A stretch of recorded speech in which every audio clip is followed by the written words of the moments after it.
Welcome to Commercial Real Estate Pro Network's CRE PN Radio. Thanks for joining us. My name is Jay Darren Gross. This is the podcast focused on commercial real estate investment and risk management strategies. Weekly, we have conversations with commercial real estate investors and professionals who provide their experience and insight to help you grow your real estate portfolio. Today, my guest is Kurt Uhlir. Kurt is a globally recognized marketer, operator, and speaker. He's built and run businesses from startup to over 500 million in annual revenue, assembled teams across 6 continents, and been a part of the small team leading an IPO of $880 million. And in just a minute, we're going to speak with Kurt about the effective digital marketing strategy for real estate professionals in 2022. But first, a quick reminder, if you like our show, CRE PN Radio, there are a couple things you can do to help us out. You can like, share, and subscribe. And as always, we encourage you to leave a comment. We love to hear from our listeners. Also, if you want to see how handsome our guests are, be sure to check out our YouTube channel. You can find us on YouTube at Commercial Real Estate Pro Network. And while you're there, please subscribe. With that, I want to welcome my guest, Kurt. Welcome to CRE PN Radio. Thanks for having me. I'm looking forward to our conversation today, but before we get started, if you could take just a minute and share with the listeners a little bit about your background. Yeah, so I'm a business person at heart. I started life as actually a programmer, but kind of quickly realized that the training that I had there worked very well within business and specifically within marketing because of how much it takes to actually scale things. And a lot of success in marketing for the last even 15 years, branding and messaging is important, but it's less about coming up with that cool Coca-Cola commercial. And it's much more about running processes that when you find something that works, that you can think much more like a programmer or an applied mathematician and crank the knobs a little bit so that we can scale where we need to and grow the business based on that. So I've been blessed to work in more than a dozen industries. In the last 5 years have been in real estate with some of the biggest real estate companies in the world, but also helping tens of thousands of individual agents and real estate investors grow their individual businesses, sometimes as solo entrepreneurs and sometimes as small teams. Got it. I'm curious, I've been out of school now for at least 30 plus years. And it seems to me back when I first got out of college and was hired, there was a department in the company I worked for, and it was called sales and marketing. Mm-hmm. Can you see the separation or define the separation between sales and marketing? I mean, it seems like that was always kind of like a combo thing, but do you see it differently, or can you distinguish between the sales and the marketing? Yeah, they're different, but they are highly related. To me, I actually take much more of the Steve Jobs approach to kind of marketing, where any part of the experience that a consumer or client interacts with should be considered marketing and should be viewed into that. Anything from that includes the product experience, but it's perceptions from you've never heard of my brand or the company I work with to the point that you've been a repeat happy customer for years. If marketing sets up a poor expectations up front, God forbid you're the salesperson trying to close a deal on that. On the other side, though, from a sales perspective, too often we have seen sales where people are just trying to close a deal to get their commission check at the end of the month or the end of the quarter. And so they're related, but for me, sales really comes down to the person who's closing the deal, getting an agreement signed. So that could mean, actually inking the check for a commercial property. It could mean bringing on somebody for my real estate marketing company, but it's the person that actually is getting that signature. Everything else to me really falls under marketing. I know not everybody splits it up that way, but I really kind of view marketing much more as the marketing is the custodian of the perceptions. And so both the good and the bad of that. I like that. It was kind of funny. I think the internet has given us the opportunity to much more clearly distinguish between the two. I think in companies before, the marketing department was not as clearly defined, or at least it didn't feel as clearly defined. People weren't clicking, or you couldn't tell at what point people were interacting with the marketing. Whereas I think now that the internet's given us the ability to track everybody with every little click or view or whatever kind of thing. So it's definitely a much more measurable now than it was pre-internet kind of thing. Agreed. Well, and also it was much more muddied in the past because a lot of times CEOs and boards, they would hire a single person to lead sales and marketing. And now especially in high growth companies, you will usually see a chief marketing officer and a chief revenue officer. There are still times that you will see one person kind of leading both of those organizations, but when that happens, or when I've come in and kind of coached companies and private equity groups that are choosing a single person to still run the two, they need to be very clear on who the persona is of that person that is going to lead the two. Because like I find you can have a really good revenue focused marketer lead a sales organization with a sales lead underneath them. But usually if you have that sales leader who has 10, 20, 30 years of sales experience and marketing is tucked underneath them, they're focused on closing deals, much less about marketing. And that can still be a good model, but that's much less successful nowadays for a lot of the reasons that you mentioned. Yeah. So let me ask you, so we've progressed from pre-internet to internet. Now, I mean, kind of the web kind of drives, I don't say drives, but it's clearly the entry point, the portal where if you have a product, if you have you need to be identified. And that's where people are going to look for you or your competitors or whatever the product is that you're selling or that they're buying.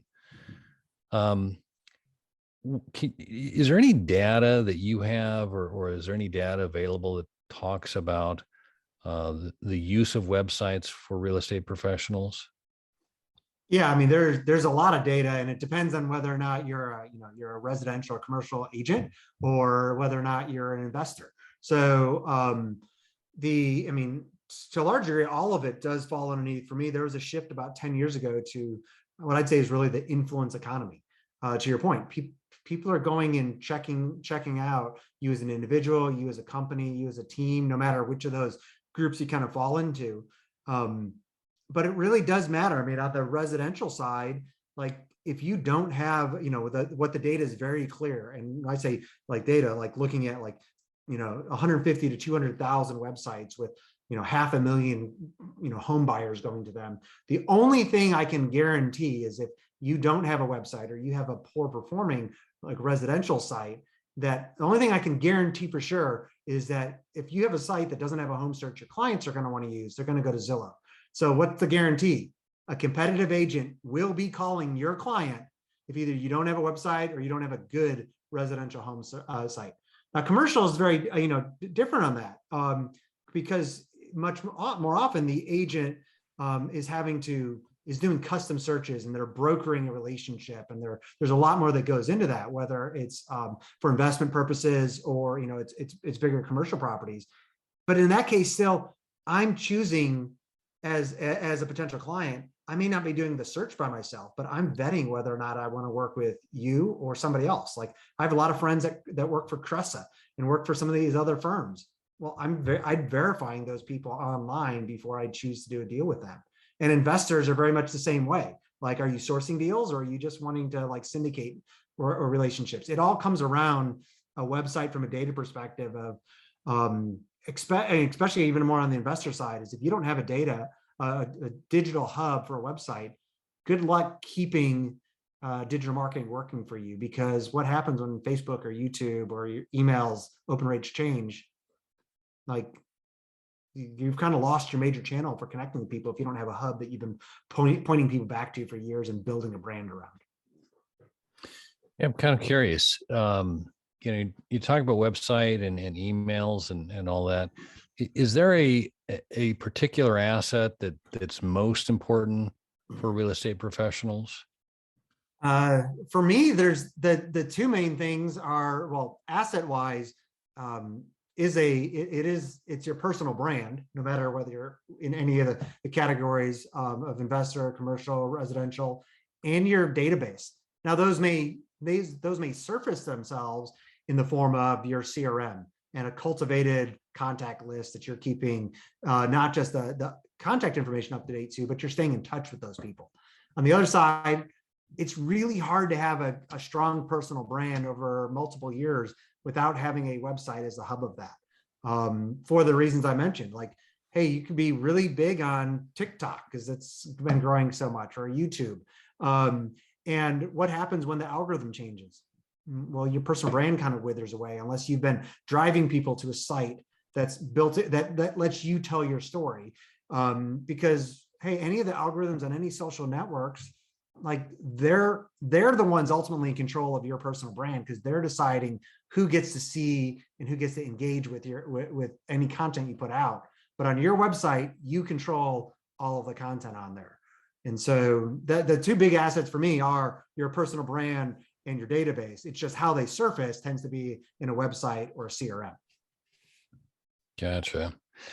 No, that's a kind of a problem, or it has been a problem.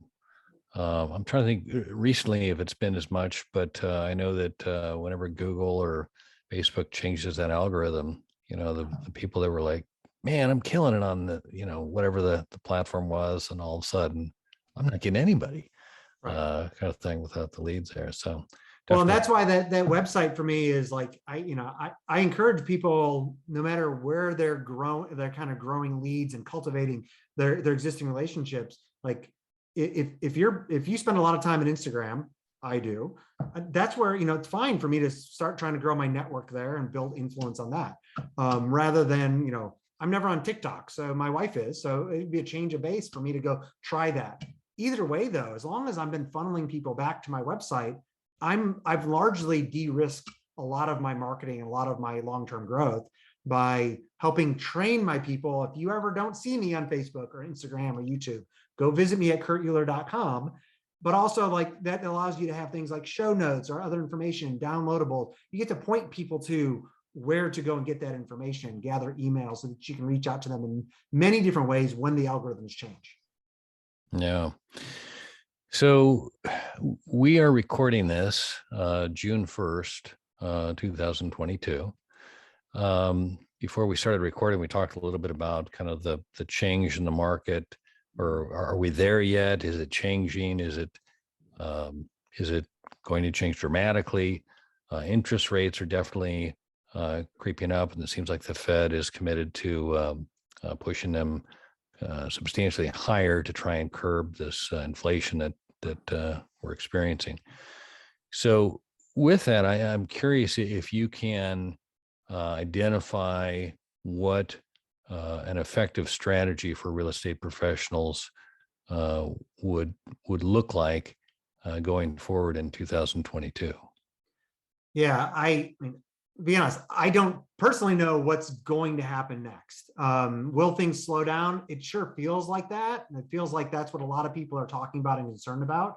What I like to look at is data from the past. And I'm really big on controlled risk within my business and helping others grow theirs. And so when the market's growing fast, there's a lot of money within, ad networks and pay-per-click to be able to, hey, put down some extra dollars to generate some new leads or remarket to past people. When things slow down, well, one, there's not as many dollars most people don't have to throw around, but also that's when people realize they should have been cultivating kind of their organic marketing over years in the past. And so, some markets feel like they're cooling a good bit right now, but this is when I think it's really important for people to look at their individual businesses and say, how much of my business growth is fueled by ads versus organic growth? And by organic, I mean people coming to me because of the influence that I have. That could be influence that shows up in terms of Google search rankings, YouTube channels, podcasts, or referral businesses. Because if things slow down, your business is only going to kind of, keep growing, but especially, maybe even stay afloat if you have those organic channels coming in.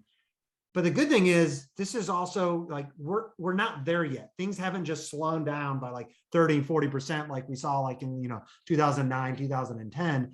And so this is the time where we still have a little bit more margin in most of our businesses. And so I think it's wise for people to start to shift to say, how am I supporting the influence economy, my sphere of influence, and starting to invest more in some of those organic channels?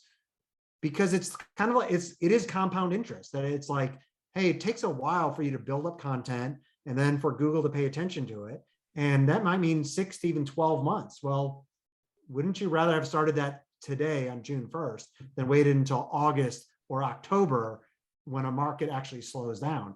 And if it doesn't slow down, that's still going to help your business later on, but it protects your business and de-risks it right now if you start allocating a little bit more resources towards it today.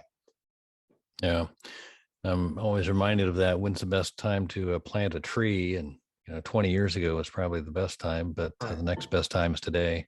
Yeah. Get started there. So that's good. How do you recommend that real estate professionals go about identifying their target audience? And how can you segment that, or is there a way that you recommend that they try and zero in on their ideal prospect or somebody that would be fine, looking for them? Yeah, great question. I find a lot of times real estate professionals, we almost have to go through an exercise. We have to have a reason that we're going to kind of niche down or think about who our target is. Because if I just tell most people when I've been coaching them to do that, I'll come back to them 2 weeks later, 3 weeks later, and they haven't really done the effort. And I don't know if that's because it's a little ethereal or if it's the nature of a lot of us that are in real estate. What I find helpful is either, hey, you need to go through and really write out your bio as a real estate professional, or take the effort to do that and build it out as a website. Because then I have an it that I'm creating. And I'm not just making up some kind of ethereal concept. Hey, when I say create a bio, I mean, you need to have 2 different bios that you tell people about who do you help. Do you help, and there needs to be a short kind of Twitter length version. And then there needs to be a 3 to 5 minute version. Now that can very much kind of go along with your website, but it's like that short version is what does show on social media about who do I help. But that 3 to 5 minute version, like, and it doesn't need to just be, hey, I help, I buy homes for, rental homes, or I'm a flipper, or it needs to be very, very specific about who you work with, why you do what you do. The best example I can actually kind of give is on the residential side. So the gentleman that helped me buy my wife and I buy our house, named Bobby, he lives in Roswell, Georgia. If you ask Bobby what he does, Bobby doesn't have a website. You ask Bobby what he does, or almost anybody that knows Bobby, they're going to tell you Bobby helps married couples in their late 20s to early 40s with young kids buy single family homes in Roswell, Georgia, or East Cobb. Like that's who he helps. Now, sometimes he will help somebody that is divorced because he helped them buy their home when they were in that kind of tight niche. And now they're exiting out of that home. So he's going to sell it to somebody like them in the past. But if I went to Bobby and said, hey, I'm looking to buy a condo in Roswell, he's going to be like, I can refer you to somebody, because there's different questions he would ask and guide you through buying a condo in Roswell, Georgia, or some of the suburbs. But my wife and I, we did not have kids yet. So because he's so tight in his niche, like, he was able to ask us questions that's pulled out of us what we wanted in a home that we didn't even know we had the question.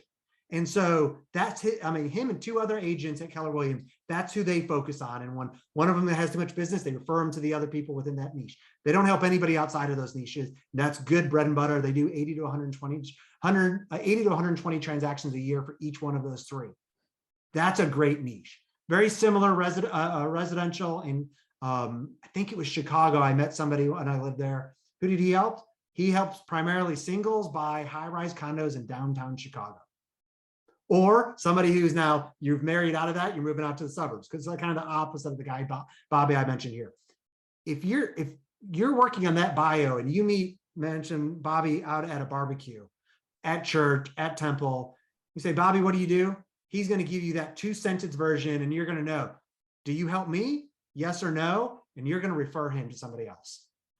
That's great. And that's the same type of thing for, hey, I buy distressed properties that I invest in and help flip to revitalize neighborhoods and make a profit myself in Roswell, Georgia. Like, that's, again, very tight niche. And when you practice actually writing out that bio, when I mean writing it out, you need to practice it to the point that you can repeat that 3 to 5 minute version verbatim every single time, and or do it for your website. When you can nail it to that, I think you're going to grow your business. I'm curious. I'm assuming the more specific you can be, the more likely you are to succeed. You mentioned the location in the examples you provided, specifically Roswell, Georgia. How is there any way to gauge the success or the different I guess what I'm trying to say, how the success would drop off if you're not as specific? If you have, say I help people in Georgia, Right. as opposed to that specific, geographic location. I find you can broaden it more as as your business grows. Even then, though, your response is usually going to be tailored to that closer location, unless you are working with another partner. If I was helping somebody do title clearing, I'm a lawyer helping doing title clearing for properties, investors. Well, I might be working in Georgia, but unless I'm working with a real estate group that's really focused, I'm probably working with somebody in Roswell, in South Georgia, in North Georgia. And so I'm going to tailor my pitch a little bit like that. And if I have a website, I'm going to have specific kind of location pages that talk about those local areas. Unless in that case, I was at law firm and I have 5 lawyers or 10 lawyers working kind of across Georgia, at which point each person is probably going to focus on a little bit of a distinct area as well. Right. But people are looking for, especially nowadays where Google is definitely looking for the more specific. And so you can be general on your website, but you need to have those local community pages that's telling Google you're an expert in this area, and you can broaden those as you want. And you might start with 5 of those if you're looking at more local areas, and then broaden it. On the residential side, I know a real estate agent named Patrick Higgins in Nashville. He's NashvilleHome.guru is his website. He probably has, I don't know, 3,000 to 5,000 local community pages. So he started with about 4 agents on their team. Now they've got, I think, 12. And so they literally just started building these local community pages, and like 4 of them kind of just do a couple more pages every week. And they've been doing that for like 2 years. Well, so he maybe had 8 the first week and 16 the next week. And now he has 3,000 to 5,000 of them because they do Brentwood, Tennessee, a suburb of Nashville, or condos in Brentwood, Tennessee, and it expands out. So Google loves him, but it also is really good from a referral basis, because if you have those local pages and I meet you, Darren, at an event, and I go, oh yeah, I mean, I flip properties in Roswell, Georgia. If I have that local page and I have some write-up about kind of what that is, that gives me something to follow up with you, who very specific in Roswell, Georgia, which not only makes it more likely we'll work together, even if we don't, it's much more likely I'm going to get a referral from you. When I say more likely, I see 3 to 8x increase in referrals by having those local like monikers on there. Got it. And when you're saying this, so if the individual has their page, their website, I guess, and then you're saying on the site, then create a specific page for that locale. Yeah. Is that what they're doing? Okay. Yeah. And you need to talk about that locale just a little bit. It doesn't need to be much, but it would be rare for me to find a real estate professional in residential and commercial, or as an investor, that I live in Bristol Oaks, a neighborhood in Roswell, Georgia. It would be rare for me to find anybody in one of those 3 categories that that's their full-time job that couldn't give me 3 to 5 minutes about why people live in Bristol Oaks. Like that's the type of information that would go on that page, just enough to kind of say, like, I do actually know this area. I'm not living in California or Oregon or Colorado writing about Bristol Oaks, Roswell, Georgia. No, I know about the area right there. Gotcha. And what's different on that? Because any of those things, from an investing, residential, commercial, there are differences depending on the state. So Right. No, and I'm certain anybody that's looking for an expert or somebody that knows the area, they'd much rather know that you do actually know the area, which would just, again, bolster the fact. And the reason to have that page is to identify yourself as an expert. So yeah. But I find often when I give real estate professionals that guidance, they tend to feel locked and they don't actually go forward. Even if they have a website already, they go, oh, okay, so I need 30 pages for Roswell, Georgia, or maybe 300 if I want to cover all these neighborhoods. And then they feel frozen and they don't know what to do. And so I think because people want to be perfect versus realize momentum is the name of the game in digital marketing today, in influence today. You have 1 subscriber, no subscribers on YouTube. You start producing content. If you have no community pages like we just talked about, well, you should start with 1 or 2. Are you capable of writing that out yourself? Well, if so, just remember, it doesn't have to be perfect, but it's also really easy to find a virtual, assistant online, go to Upwork or go to a website like Word Agents and just take out your phone and do a 3 to 5 minute, voice memo talking about, we'll say with Bristol Oaks as the example. I could talk about Bristol Oaks and why you should move here, or why you should buy properties to flip here, or why you should work with me syndicating deals here. I can leave that in a 3 to 5 minute voice note, email that over to my writer, and pay him $20 to $40 to write out the content for that page. Now I'm not locked anymore, and I don't have to be perfect. I just get it up there, and I can come back and iterate it in a year if I need to. Beyond the specific moniker for the city or the area that you're trying to identify with, are there any other key pieces of information that should be included for the search? I guess it'd be for the search, because obviously you're trying to on the search, but also Yeah. I'm thinking about in terms of, I'm always writing not just for Google. I'm thinking about the visitor. And so when I say visitor, if somebody lands on this website, is this going to help them kind of convert or want to work with me? Or is this going to help somebody that I already have a relationship? Is it going to make it easier for them to go, gosh, I should refer Kurt? And so, especially on the, from an investor perspective, if I'm syndicating deals with people, or if I'm helping coach people through that process, or I'm managing properties for them, well, it's possible that's something very general. It's also possible that I might, be working with some fee-based financial planners in my area. My wife and I use a gentleman with Ron Blue Trust. And so, hey, if I was partnered with the person we work with, then I might, instead of just being about Roswell, Georgia, I might be saying, hey, I work with fee-based financial planners that are helping people describe their situation a little bit more. So it may be less even about the locale and more about the type of person, being very specific about what that looks like. And so there's a lot of differences too that kind of comes into play there, for the same reason that people, they want to know that you work with people in that area. They also want to know you work with people like them. I mentioned Ron Blue Trust. They're a Christian financial, fee-based financial planning company. Well, that's a very specific niche that they have. There's also, my brother works with somebody that they're with he's with a financial firm that they're much more focused on social and environmental issues. So that's part of their investment philosophy, and that's near and dear to the people that are investing with that company. Well, those are very 2 different pages that I would write about, hey, I work with people looking to invest that work with either of these areas. Got it. You mentioned a couple of different ways to go about this, whether you write it yourself or have a VA or somebody, convert your words spoken to writing. Is there any kind of a time budget you recommend people commit to continue, like you said, to continue the momentum of growing your reach on your website? Or if you're writing content or doing video content, because one can lead to the other, For me, it's 2 to 3 hours a week. It doesn't not, it really shouldn't be more than that. I feel like, until you have consistency down.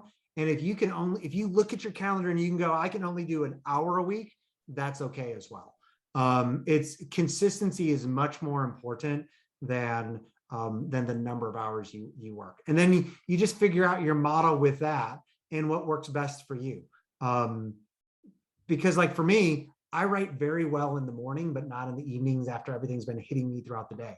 So I could wake up in the morning and grab my coffee and spend 30 minutes and write out a couple of those community pages we talk about. If I tried doing that same thing at 6 o'clock at night when the kids are running around, I want to spend time with my wife, what are we going to have for dinner? I'll never do that.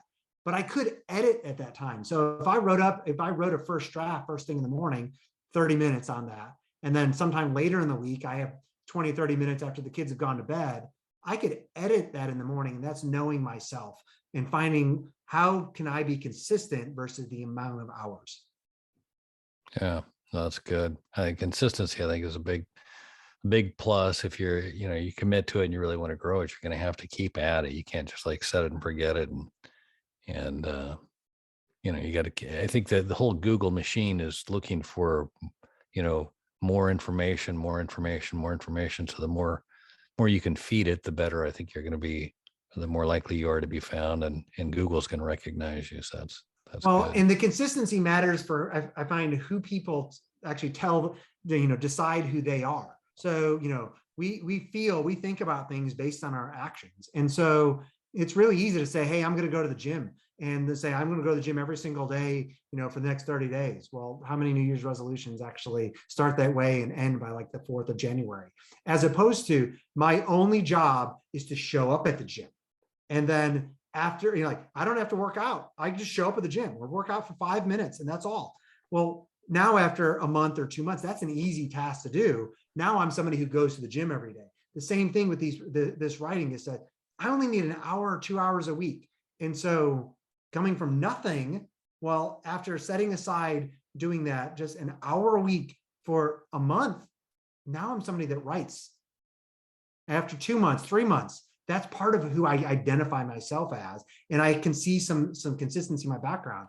And so I find like that consistency, it comes a lot for actually making me get back up the next day. Cause it's like, well, I've done this for the last 6 months. I mean, why would I skip this week? I just need 1 hour. I'm going to skip one show on Netflix and make this happen.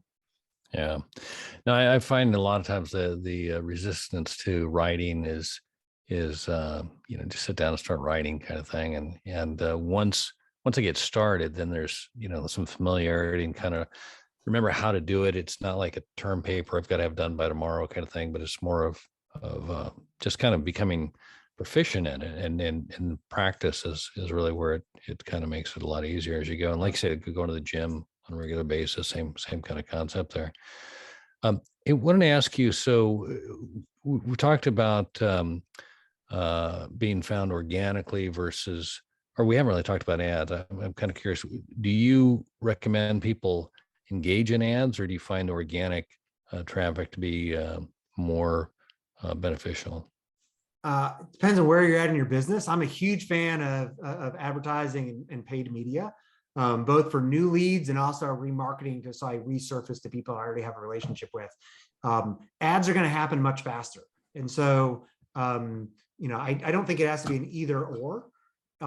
As things start to slow down and your budget starts to kind of get compressed, ads tend to fall by the wayside. And so at that point, I'm going to shift people much more towards an organic basis. But I'm a huge fan of ads and what they can do. And I mean, anybody that's been in hyper growth, like I have been, both at big companies and helping thousands of small solo entrepreneurs, like you learn from that kind of muscle memory of hyper growth that says ads have a place. Just do not rely on that being the sole way to grow your business. Got it. As far as results go, for somebody that doesn't have a presence right now, how quickly or how long do you think it would you expect it to take for somebody to start today and to get to a point where they're regularly seeing business opportunities present, or be for them to be found on the internet and to regularly get business opportunities from their efforts? From an organic perspective, if say you don't have a website and you're just getting it started, I mean, it's probably going to be 9 to 12 months before you really start to generate leads that way. From, for it takes a while for Google to wake up to a new website and then to start to rank it, and that maybe even be a little bit fast. But that doesn't mean that has to be the only you're waiting for Google. During that time period, you're building the content for Google and people be found organically, but it should be changing how you do things in the real world as well. We talked about, by the sheer plan of building out a website, I'm going to refine my bio. So I should be using that in the real world when I talk to people. But also, as I have these community pages, that now gives me content to start reaching out to people in my network that I have emails for and I have relationships to. And so there's a lot that can be happening. So from an organic perspective, you should start to see referrals, like maybe even in a 3 to 4 month time frame. Just knowing it might take people usually 30 to 60 days to get a website up and going, feel comfortable about what's there. I mean, it could just take a day to get that newsletter out, but it's probably going to take people 30 days to feel comfortable. Hit click and send on the, hey, I've imported 60 people into my Follow Up Boss account, and now I want to send it out. That clicking send is scary that first time. So I give people another month on that. Oh, got it. Definitely opportunity to make some mistakes and grow, but I think commit to it and recognize the importance of it. And I see that the internet's not going to go away, and more people are. This is where they go to find information. So if you're not on it, you're not going to be found. So that's good stuff. Hey, Kurt, if we could, I'd like to shift gears here for a second. By day, I'm an insurance broker, and I work with my clients to assess risk and determine what to do with the risk. And there's a couple of different strategies we typically consider. We first look to see if there's a way we can avoid the risk. If that's not an option, then we look to see if there's a way we can minimize the risk. And when we can neither avoid nor minimize the risk, we look to see if we can transfer the risk. And that's what an insurance policy is. It's a risk transfer vehicle. And as such, I like to ask my guests if they can look at their own situation. It could be clients, investors, political interest rates, however you would like to frame the question, but identify what you consider to be the biggest risk. And again, for clarification, while I am an insurance broker, I'm not necessarily looking for an insurance-related answer. And with that, I'd like to ask you, Kurt Uhlir, what is the biggest risk? The biggest risk in my personal business, and I think in most people's business, is actually, what am I wrong about today? And I don't know what I'm wrong about in my business today, but I can guarantee I'm wrong about at least 3 fundamental things. And I say that from too many decades of already working and not enough hours sleeping, realizing I know one thing, and feeling right and feeling wrong feels exactly the same until you realize you're Wile E. Coyote out over the ledge, and you realize in that moment, I've been wrong about a fundamental belief in my business for the last 3 months, 3 years, and something's come out wrong. And so I do a lot in my personal life or my business life there to try to de-risk that by putting people around me that have full transparency into what I'm doing and the decisions and my thought process in business. Some cases, those are paid mentors and coaches. Other times they're masterminds where people that are in similar, often non-competitive businesses are trying to accomplish the same growth trajectory, try the same things, and fully expose, hey, here's how I'm making this approach, and give those people permission to speak into, Kurt, I think this is what you're missing. Because man, that times where it's like, you realize, wow, I've been putting in a lot of resources, millions of dollars in some cases, and I realize I've been fundamentally wrong and I just lost it all. Man, it would have been really nice if somebody could have given me that insight beforehand. So I've been in that wrong situation too many times, but I've also saved millions of dollars by having close people in those relationships point out things to me that I really thought I was right about until they started pushing me on it. And I realized through kind of that discovery, no, there's much more risk here than I think, and I need to change path before I write that next check. Oh, that's awesome. I love asking this question because the opportunity for input and different answers is so wide ranging. Nobody has said what you just said about what am I wrong about today. I mean, that's like, God, if you start with that, that's a great place to start, as opposed to the assumption you're right on everything, because it's clearly an opportunity to learn and also make a change. So I appreciate that. Kurt, where can the listeners go if they'd like to learn more or connect with you? So we've talked a lot about digital hubs. So I have a website, kurtuhlir.com. That is my digital hub. People can find out, kind of track anything that splinters out to YouTube and Facebook and Instagram. But I speak a lot about servant leadership and high growth companies. And so I have several guides on there. I think I put about maybe 12 to 13,000 words on high achieving servant leadership just in the last month. So that's where people can go to find out more about those topics or find out anything going on in my life or my businesses. Awesome. Well, Kurt, I cannot say thanks enough for taking the time to talk today. I have thoroughly enjoyed it, learned a lot, and look forward to talking with you again soon. Thank you. Thanks for having me. All right. For our listeners, if you like this episode, don't forget to like, share, and subscribe. Remember, the more you know, the more you grow. That's all we've got this week. Until next time, thanks for listening to Commercial Real Estate Pro Network's CREPN Radio.